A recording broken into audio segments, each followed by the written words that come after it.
Okay, everybody, this is the last mini lecture for this week. So far what we've done is we took a look at kind of an overview to risk management and kind of the approach that I'm taking this semester.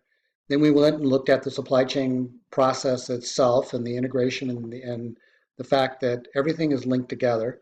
And if you do something in one area, you have an impact in the other area, which we call trade-off management.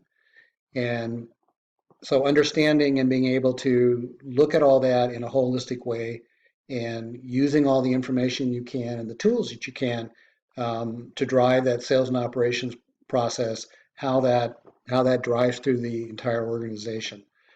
And then we also spoke a little bit about the fact that the organization itself, or the organizations, if you will, tend to be the biggest challenge in attaining the optimum supply chain organizational process, which quite frankly, I don't think I know anybody that's ever done that.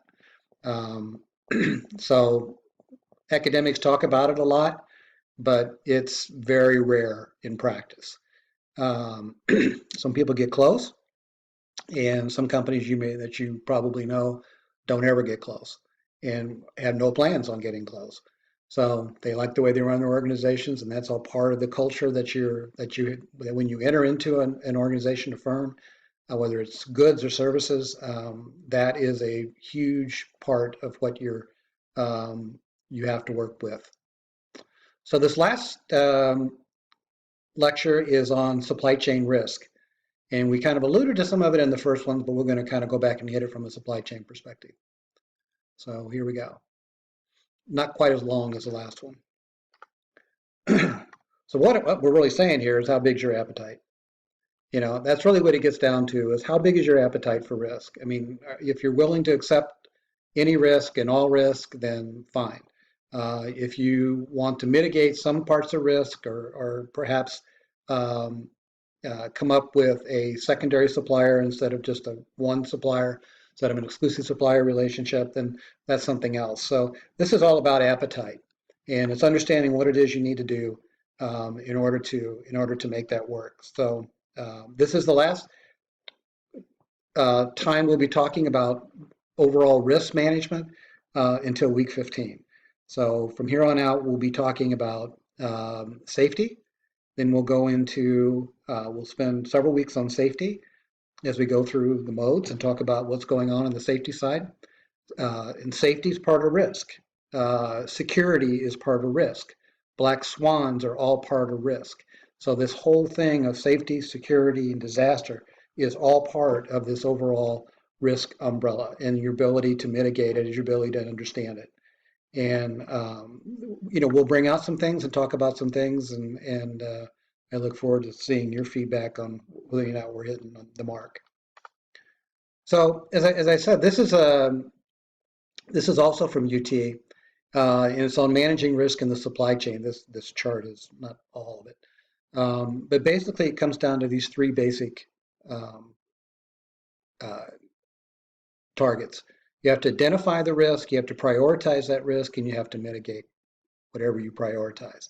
And the fact is risk is present in the supply chain every single day, and it's a fact of life for any supply chain, and there's always some element of risk, and it doesn't matter whether you're sourcing globally or sourcing domestically, there is an element of risk in everything you do. And so the issue is to understand that, and to look and come up with your consensus as to what the chances of that risk having, and then what is the impact of that risk on your company financially, and then how do you mitigate that risk. And that's what risk assessment is all about. It's basic, but it's extraordinarily complicated to pull all the information available on all of the nodes or network points that exist within a lot of companies. I mean, there are companies people don't know who their major suppliers are, and it's because that's not what they do. They don't know that. They just know they get it from Amazon, but they don't know how much they get from Amazon. So it's that kind of approach that you have to look at. So let's go through this. Risk is a fact of life, and risk takes place in a multiplicity of ways. It starts with one of the biggest ones, quality. Believe it or not, the quality of product is one of the overarching risks that's out there. And uh, having experienced that directly and worked with some clients before on understanding that quality side, this really is the big thing. One of the really one of the bigger things is this. So you can just kind of look down here. I'm not going to read them to you. There are things that you can control. There's things you never control, which are the black swans. There are other issues that can come up, political, otherwise, regulatory can come up. Um, if there's a regulation passed that requires you to put a certain type of technology in, you don't have the money to put it in, you just went out of business. And that's happening a lot to the trucking companies right now. So, and that changes the landscape and the capacity availability of transportation going forward. So there's for every action, there's a reaction, and that's what some of this is. So this is just a short list of things that are, risk that you're dealing with. And if you look at it on a broader uh, uh, area, if you look at the global side, you're not only dealing with all those risks that we saw on the previous slide, you're dealing with time. So you have much longer lead times. You have the ability to have, because there's so many more handoffs in the process, all of these handoffs then can potentially cause disruptions. You have governmental actions. I mean, there's nothing to keep the US government or the Chinese government or the UK government or anybody from erecting a barrier this afternoon, on some kind of a import or export activity. So all these things are real that occurs. And we talked a little bit about the unstructured data flows. It's the fact that most companies are overwhelmed by the amount of unstructured data that's out there and are simply really just not prepared to deal with it at all. But it's crucial and critical in order to get to this last point, which is actionable visibility, to know what's going on where on a strategic basis, and using that information to feed back into your enterprise planning model and make sure that you're on target and understand where you're not on target and come up with a plan to mollify that. So looking again at what UT came up with, this is I showed you that list, but here's how they ranked it. So quality was the number one thing keeping supply chain managers awake at night, followed by inventory, followed by this, blah, blah. Okay. And notice that terrorism is one of the ranked pretty much at the bottom. Cybersecurity, you can't say it's not ranked on the average. It's probably more like the average. I think this is your old data. I would suggest to you that it will probably move over here a little more. I think when we talk about one of the things when we talk about safety next week is the fact that for a lot of the regulatory agencies, while safety was probably the top priority, security is now at the same level as safety. And almost all the agencies, regulatory agencies, are very focused on security now. And so it's sharing that top spot with safety as being their mission. So that's probably going to change, but this is what it was. But the interesting one again is the quality one, is the fact that you wait all this time and you get a product and the product doesn't work the way you thought, or it's not acceptable in the market, or something else happened, or you ordered 100 and you get 80. All sorts of things can happen in that arena. So what they found out is that this again is from the UT, is basically that this whole activity requires a very formal documented process. And many companies take the position is if we don't have a crisis, we don't need to spend any time to really work on this. And so it goes to the end of the line. But then when it does happen, then you find that you're very ill prepared, and you generally will make a bad decision, not the wrong decision, because there's no such thing, but a bad decision rather than if you thought about it and really put together an actionable plan.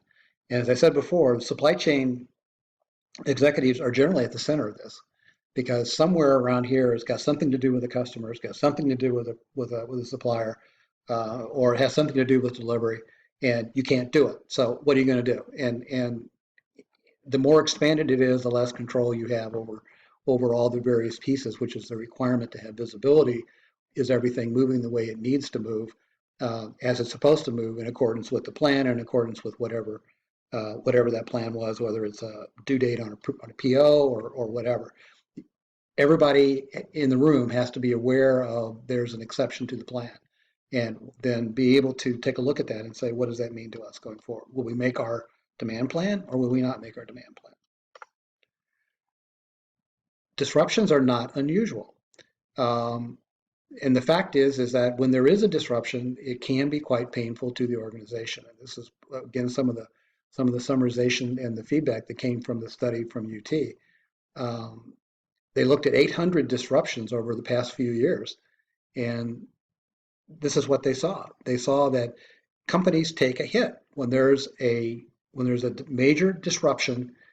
The financial health of the company takes a hit, and it can absolutely be devastating. There's no question about it. Doesn't mean you go out of business, but it takes you a while to regain the same market position that you were in, because people will move away from you and won't come back without a reason to make a change. So this is, I think, very interesting. It doesn't mean it's going to apply to everybody. This is just what UT found in their study. Maybe you want to read the study. I'm sure if you just go to the Supply Chain Institute at Tennessee, you can download this paper. We talked about this already. The fact that it's why it is important is because it does link directly to financial performance. So this is redundant in that sense. But if you elect to show this to your CFO, you might want to have that slide in there. And again, if it can't, the fact that it can't be eradicated, it can be identified. If it can be identified, it can be assessed. If it can be assessed, it can be quantified, and it can be mitigated. And once again, this risk is not just the risk of a hurricane. I mean, I can tell you right now, there's a risk that the Louisiana Crest LNG ports are going to be underwater in 25 years. There is a risk that that is going to happen. And there's very little being done to mitigate that risk. So right there, you have a situation where here's the country, the United States, is migrating away from oil into natural gas as alternative fuels in a big way. And those ports, which bring in some of that product, they bring in a relatively small port, but they do bring it in. And there's a potential in the next 25, and maybe the range might be 35 or 40 or even 50 years, that says that the Gulf, as we know it right now, will be underwater as a result of global warming. Believe that or not, but the fact that seas are rising. And those ports are very vulnerable right now. There's 6 ports, and of the top 10 ports in the world that are considered at risk, those are 6. So that's on the table right now. So what are you doing about it? That would be my question. And you need to find that kind. You need to take a look at that and say, what does that risk mean to me? What kind of risk is there out there that's similar to that? And what does it mean to me? And what am I being done about it? So and if you do that, then, and you can build this plan, you can build this consensus, you're going to be ahead a lot of your competitors, which is going to put you in a much better situation. So there's 2 types of risk as we define it. One is the day-to-day, which is just the things that happen. This is the transactional side. It does include things that you have to manage, such as theft, for example. Theft is something we'll talk about. We talk about security. But delays can be security related. Production problems can be safety and security related. Shortages can be security and safety related, and cybersecurity. And then there's a black swan. So this is where it all goes to hell in a handbasket. And I have an article for you to read, which is on Walmart. and it's about Walmart's response to disaster preparedness. I think you find it very interesting. I've done a lot of business with Walmart over the years, and they are absolutely phenomenal at pre-positioning product, as is Home Depot, equally. In advance of these, they have their own their own weather department. They do their own forecasting of these kinds of things, that actually, and really looking, that we've been talking about here too, is that if you do business with Walmart, ask them what they think, because they probably have a better answer than you can get yourself. So when this happens, this can be any number of things. One that comes to mind that I had to deal with is the FDA put a recall notice on a product we made because they didn't like the data we sent in. We had to pull it from the market. Well, we didn't have to pull it all. We only had to pull specific lots or batches of particular product. But that means we had to track those particular batches of product. Well, we had tracked those particular batches of product. So overnight, we had to pull it out of, we had to get all the notices out to all of our customers, all of our distributors, saying this product has to come back. And then we either replaced it or we went on a shortage. We went on an allocation process, which is what we did. But we already had that plan in place, and we had it up and ready to go. And as a result of that action, which they rescinded, by the way, but we were able to compensate with an action plan that was actionable and put it into place within a very short period of time, and document it back to the FDA that we had successfully pulled the product from the market. It was not fun, by the way, but that's one that falls on this side over here.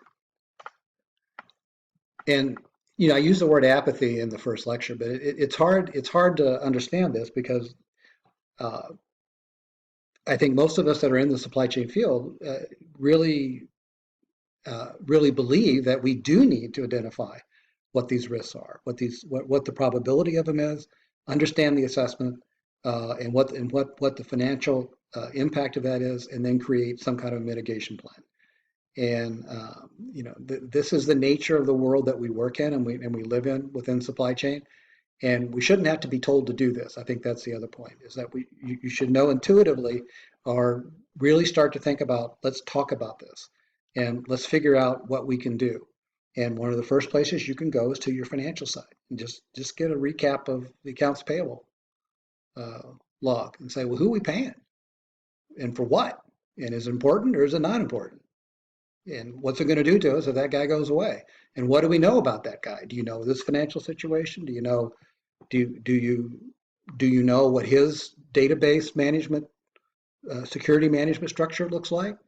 So those are, as you do this and you go a little deeper, that's why you get into this collaborative mode of, hey, I want to work with you, but I need to make sure you're doing what I need you to do.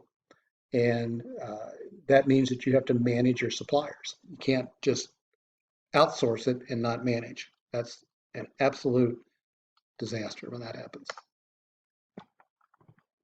So again, the twist is you need to document the process. You need to have facility loss and backup, supplier loss, understand your risks. If you have a carrier, there's only one carrier that offers the service that you need. You better have a plan in case that carrier goes under, particularly if it's an ocean carrier right now, because there's tremendous risk right now in ocean carriers, and come up with a strategy to mitigate this. A lot of this is repetitive. So here's the final slide in this one, which is here's in essence really what, if you want to do this, this is kind of what the bullet points are. And so you would develop a process map basically that identifies your nodes. You would maybe color code them for prioritization, and just really draw your firm and all of your connections and go through a process like this on those that really will have an impact on the company. Like I said, MRO, no. You don't need to worry about that. But if you have somebody that's making a component or is making an assembly for you or whatever, then you want to go through this process of understanding what is the magnitude of that, what's the chance of that happening, which means you have to know perhaps more about that supplier than you did when you selected them as a supplier. So you may have to kind of go back into it a little bit because some suppliers, as we know, have found out are using child labor. And under the customs rules, if that's determined, that product can't even come into the United States anymore. So in other countries as well. So do you really know your supplier's supply chain? Because that's part of your supply chain. And that's at tier 1, tier 2, and tier 3. And even though it may be your supplier, your tier 1 guy's got great data management, he exchanges your data with a tier 2 guy in some way, shape, or form. And if that individual or if that company does not have that, then it's possible that someone could come in and hack through that. So this is what it's all about. This is what we're looking at in managing risk. And hopefully that gives you a good sense or a good place to start from, because now we're going to take this risk and we're going to slice it. So going forward, we're going to talk about safety for the next few weeks, and I'll keep feeding you articles that are current, hopefully current articles on some of the things that are going on in this space. So you have an opportunity to look at them. So thanks for tuning in, and we'll see you week 2.